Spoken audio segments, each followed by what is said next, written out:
So, honorable judges, ladies and gentlemen, good morning. It's really a great pleasure for me to stand here at the grand final. And to be honest, I never thought this would happen, so it's really a big, big honor for me. My presentation contains two parts. In the first part, I'm going to talk about my understanding of the text, and in the second part, I'm going to introduce my teaching plan. So first comes my analysis of the text. The text I have in my hands is titled, "Don't Fear Artificial Intelligence," written by Kurzweil.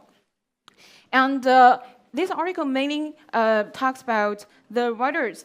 Based on the worries of two great thinkers, the writers first of all, gives an answer to the two great thinkers' worries, and then he concludes and introduces the ways to make it safe, to make AI, artificial intelligence, safe for us. And it can be divided into like three parts based on my understanding. In the first part, that is from paragraph 1 to 4, the writer introduces two great thinkers. The first one is Stephen Hawking, and the second one is Elon Musk. So the two thinkers' worries about AI's use, according to Stephen Hawking, he worries that one day when AR, artificial intelligence, actually surpasses human beings, there's no way for us to control that. So, and also the other person, Elon Musk, also has the same worries. And then the writer of this article, first of all, answers to the two great thinkers' questions. First of all, in paragraph 2, the writer thinks if AI becomes an existential threat, it won't be the first one, because in the history have come across similar threats, for example, like nuclear weapons, for example, like biochemical weapons, which we actually have met before in the wars. So we have conquered that. And in conclusion, the writer says technology actually has always been a double-edged sword. So we have to face the reality that is, it does not only pose us threat, but also brings us some advantages, which brings us to paragraph 3, where the writer talks about the advantages we have got from AI, artificial intelligence. In conclusion, the writer says, artificial intelligence have brought up our mental capabilities. And in the fourth paragraph, the writer talks about how AI has influenced our attitude towards the outside world, but also about ourselves.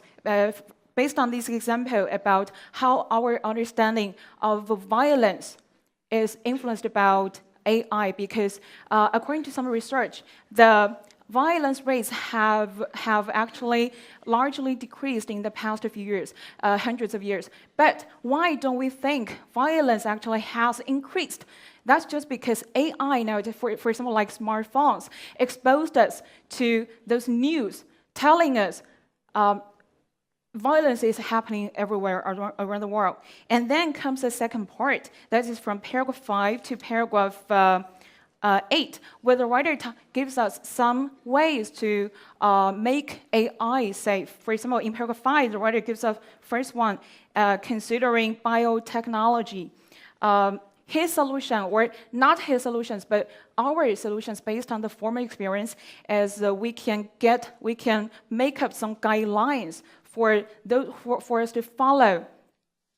And in paragraph 6, the writer talks about how to deal with ethical guidelines. And he gives us some examples like Isaac Asimov's 3 laws of robotics and Alan Turing's ideas or theories. And in paragraph 7, the writer talks about universities and companies, okay, where we can find they have one idea, that is to clearly define the mission of each AI program and to building encrypted safeguards to prevent unauthorized uses. And in paragraph 8, the writer gives which he thinks the most important one, that is to work on our human governance and social institutions. And the last paragraph 9, that is the conclusion part. Now, I want to talk about my students. My students mostly are first year and second year college students, non-English majors, and most of them actually don't speak up, don't have the courage to speak up. So that's why in my classroom teaching, I always encourage my students to speak up and to take every chance to practice their oral English. As we know, in language teaching, listening and reading are receptive skills, while speaking and writing are productive skills. So I want to build a connection between speaking and writing because I will require my students to write an article based on the discussion in the classroom. So before the class, I usually would require the students to do some background information check, search on the internet about some background information. For example, in this case, I would ask the students to search something about some famous people. First of all, about the text, about the author, and about some famous people appearing in the text. And then comes to the classroom teaching part. First of all, leading part. I will show some videos about the advantages and the disadvantages posed by AI. And then I would just a few of them, and I would invite the students to share with us their understanding about the good things and the bad things brought by AI to us, so as to help the students better prepared for the study of the current text. And then comes to the first part, that is read for the main ideas. I would ask the students to read the text very quickly to get the main ideas of the text. This actually is help to students to practice their code-breaking skills, to get the general information conveyed by the writer. And I would also use some activities to help the students to get some more detailed information about this text. And then comes the second part, that is read between the lines, where I'm going to deal with some expressions, difficult expressions, sentences, structures, like what we have spectra here and exponential and also guidelines, okay, words like this, and also different structures here to help the students better understand some specific information here. And in the third part, I'm going to talk about. I'm going to do the critical appreciation. I'm going to talk about some figure of speech. Or I'm going to introduce something about the writing technique here, because obviously this article is taken out of a newspaper writing. So I will ask the students to pay attention to the leading part, okay, where the students can get the most important information about this article, because talking about newspaper reading, people don't have time to read the whole passage usually. So that's why the writer prefers to put the most important information in the leading part. For example, like the subheadings and also the first paragraph in the text. And last of all comes the critical thinking part. Because AI, it seems like AI has been an indispensable part, has been an inherent part of our life. So it is unavoidable, even though we want to say no, but we cannot. So here comes a question. Where is the future of us, human beings? Okay? So because it seems like as artificial intelligence gets smarter and smarter, it seems like one day maybe they are going to replace us. So where is going to be our place? I would ask the students to think about this question, how to make ourselves unreplaceable. So this is the critical thinking part. And after that, I will ask the students to write a short essay based on the critical thinking activities, because through writing, I can help the students to sort their ideas and also to better to help them think deeper. This actually is to help the students become a great critical reader, not just a code-breaking reader. That's all. Thank you. Thank you. Contestant number 5. Let's hear from the judge for questions. Well, you said the most serious problem for your students is that they do not speak much, right? Yeah. What would you do? Because from what you have been telling us, we cannot see any devices you would choose to use to urge them to speak up. Sorry, I forgot. Usually in my real classroom teaching, I would invite the students to do some, for example, I will firstly assign the students to prepare a presentation, to search some information about some specific topic as a group. And they prepare a presentation, and then they can be a part of the classroom teaching, not just me telling them all the knowledge. But before that, can you tell me what is your understanding of the reasons of their not so talkative?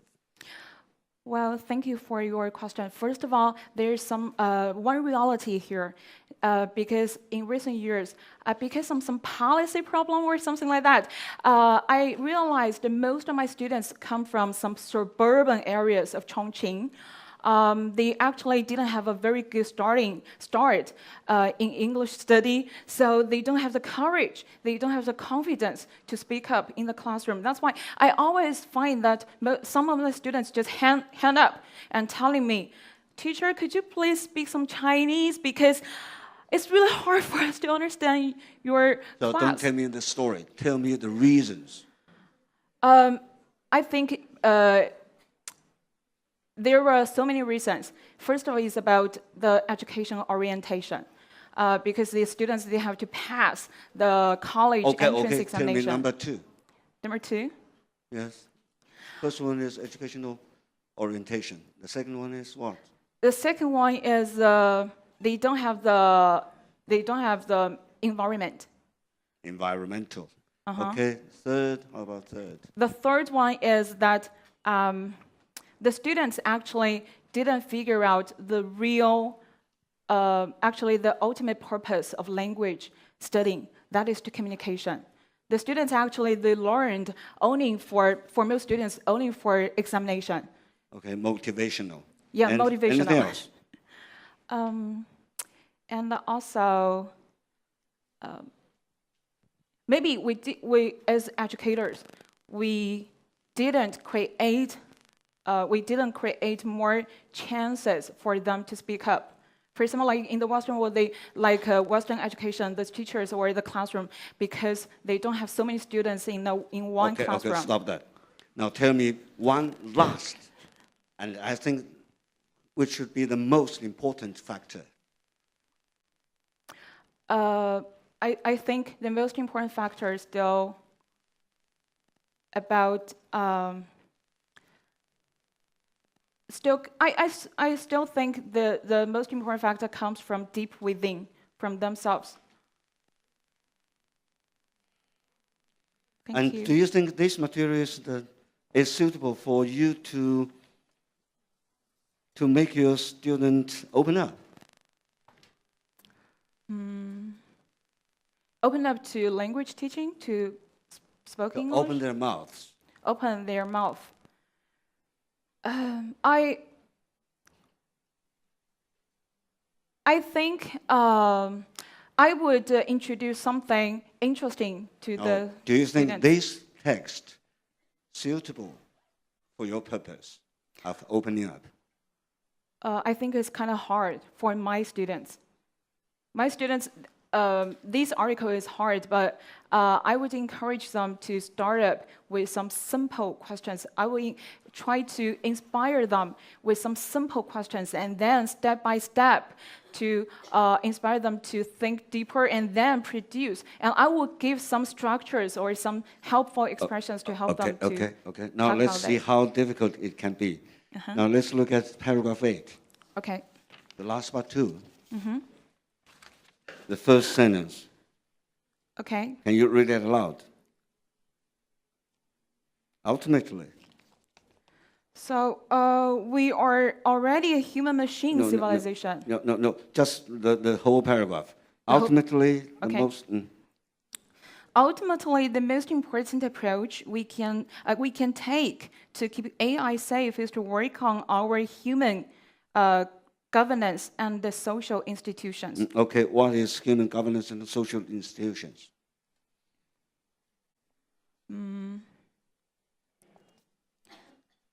That is to we should govern about as humans. We should know to what degree we have brought our AI or artificial intelligence. We should know where is a safety zone. So we cannot step out the boundary, doing something that we cannot control right now. First of all, we should. How about social institutions? Social institutions, first of all, nowadays, recently I learned about, and there's going an operation about changing the head of a person from Russia. So there is some institutions doing some things maybe beyond our understanding of that.